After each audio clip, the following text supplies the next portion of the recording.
Battle of L.A. The Lakers are always going to be the king of L.A. I want to see the two teams in L.A. going at each other's neck. Come on! Oh, Paul George makes it rain. How many guys from the Clippers would start for the Lakers?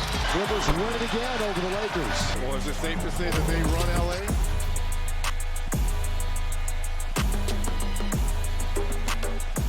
So the Clippers, they've turned the tables on this rivalry over the last decade, winning 34 of their last 41 meetings, including 9 straight. That's after the Clippers won just 23% of their games against LA from the time they moved in 84-85 until 2011-2012. All right, so it's Rivals Week right here.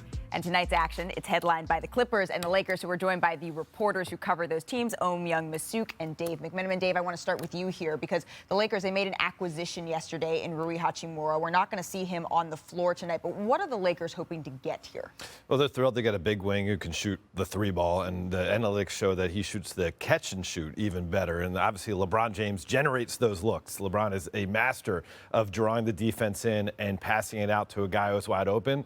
Hopefully, Rui Hachimura can capitalize on those opportunities. Now, the Lakers are going to get him into Los Angeles today, get their hands on him, evaluate him physically, get him to get acquainted with their facility, the coaching staff, et cetera, et cetera. He could play as soon as Wednesday against the San Antonio Spurs. They don't want to put too much on his plate, but at some point, he could be a guy playing starter minutes for them. Interesting. And then on the flip side of this, the Clippers are starting to get healthy. They're starting to get whole. But one thing that they're still looking at is point guard production. And we're marching towards the trade deadline. Could we see any moves being made there, Ohm? Look, Malika, this morning, John Wall was on the court shooting. He's been out now, I think, for like 5 games with an abdomen injury. Right. Reggie Jackson's been out there, but the point guard situation has not been what the Clippers needed. It's been a little bit of a struggle. So the usual names we see, we talk about this every year, that the Clippers need to address what they need at point guard. The usual suspects names that are out there, it's Fred VanVleet, it's Mike Conley, it's Kyle Lowry. We're going to see what the Clippers can do in the next 2 weeks, what the price is. And also, I think they're also on the lookout for a backup big man. Perhaps it's like a Naz Reid, or maybe they bring back Isaiah Hartenstein. The Clippers tend to make a trade on the trade deadline, so I think they're going to see what the market is, and certainly, hopefully, the prices come down. All right, the Lakers made a trade. The Clippers potentially looking to make a trade, but the biggest acquisition, I don't know if we can even call it that, Anthony Davis coming back for the Lakers if and when that happens, or when that happens, rather. Dave, do we have any more information, a date potentially that the Lakers are looking at that could be realistic for his? Yeah, Malik, he's nearing the 6-week mark since he suffered the right foot injury, and he is ramping up closer and closer to a return. It's imminent. Now, it could be as soon as Wednesday against the Spurs. Wow. I was told, quote, more likely that he would play Saturday, ABC against the Boston Celtics. Good time to return. But, as you wrote about back in the day, the Milwaukee Bucks had the Stay Ready group. Right. Well, Darvin Ham has brought that to the Lakers, and that's what Anthony Davis has been participating in. So he's not just going 1-on-0 or one-on-one workouts. He's getting that full contact with the guys who don't play that much, and they're giving their effort to try to get him ready to get back on the court. Oh, see, I get to join the reporters gang, remind folks that I used to write. I appreciate that, Dave. All right, that's going to do it, though, from our little reporters nook over here. Gentlemen, thank you very much. Chiney, Ogwumike, what are the keys for tonight's game from you and Jalen? Yeah, let's get into it because thank you so much, Malika. Jalen and I had to get into the nitty-gritty of this matchup to really figure out who has the edge in this one. And so we've got some categories. This is Vanna Black right here. And we're going to make our picks. So you know how I like to do this, Jalen. Let's start with the positive. Both of these teams are on 2-game win streaks. So which 2-game win streak has been more impressive to you? The one that I'm seeing LeBron James lift his team without the aforementioned Anthony Davis. In particular, coming from 25 points against the Portland Trail Blazers, the largest comeback win in LeBron James' career. Okay, I have to say cosign, retweet. My answer is also the Lakers. Again, you have to think about what LeBron has been doing, the stretch he's been on. So, yes, I absolutely agree. Now, the second category is all you, Jalen. So, that's good. So what is style points, and who do you have on the edge there? It's about fashion. It's about flair. It's about flavor. And we go back to the Lakers and LeBron James and how he's improved, in particular, his three-point shooting. We know about his driving to the basket. He's still dunking over the top. But when he's knocking down his three-point shot, he's virtually unguardable How old is he? 38? 38. He's 38 Still years great. of age out there putting in work against these boys. Okay, I will have to say this. I know this is style and flair, but Kawhi's, it's a little bit different. You know, it goes a little under the radar. The fun guy. I'm going to have to go with Kawhi based on style points. We've been waiting for him to really show up and show out. The last 7 games have been the best stretch since, I think, 2020 in February for him. So you have to give him credit. What is it? He's giving you, like, what, 29 points per game, doing it on both ends. It looks like he's finally back to being himself. So we've got a little difference there. Now, this is my favorite part. We did your style points. Now I want you to talk nerdy to me, baby. So let's talk about the stat that catches our eyes. And I'm going to start here.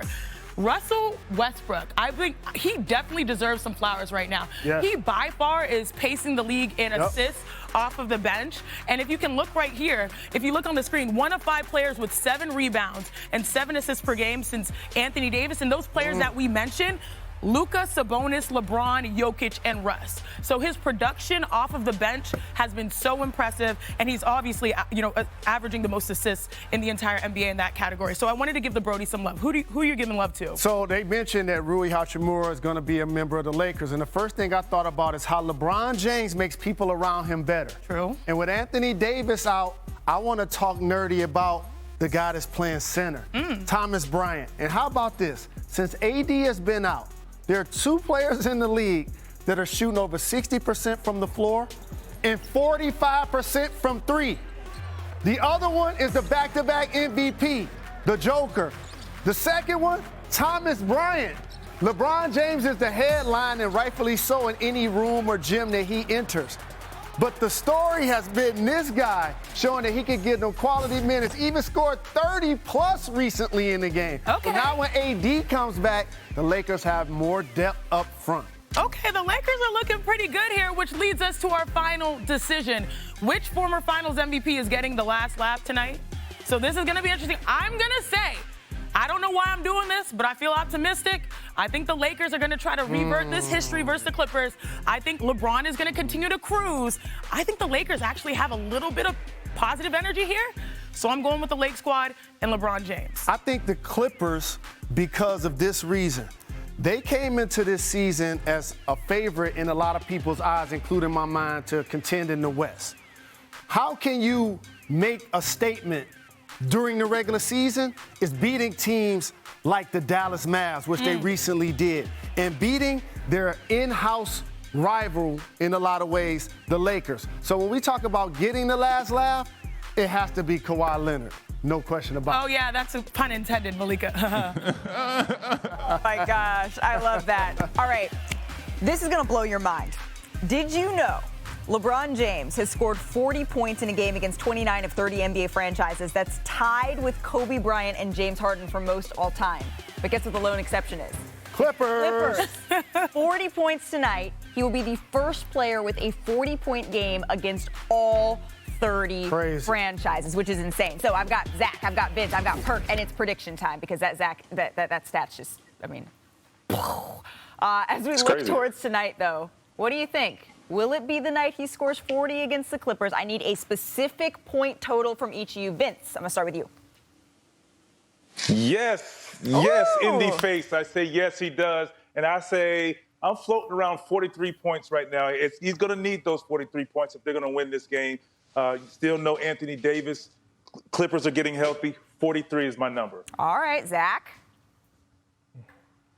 First of all, we need to go back to the Jalen Chiney segment before. A 2-game winning streak? The standards have sunk so low for the LA teams that we're comparing whose 2-game winning streak is better. 2 games is not even a winning streak. As for point totals tonight, I'm going 34. Why? I don't know. 34 is kind of a cool number. I like that number. And I'm a grouch, so I say he doesn't score 40. Because 34. You're grumpy Zach. Perk, are you as grumpy as Zach is? Right.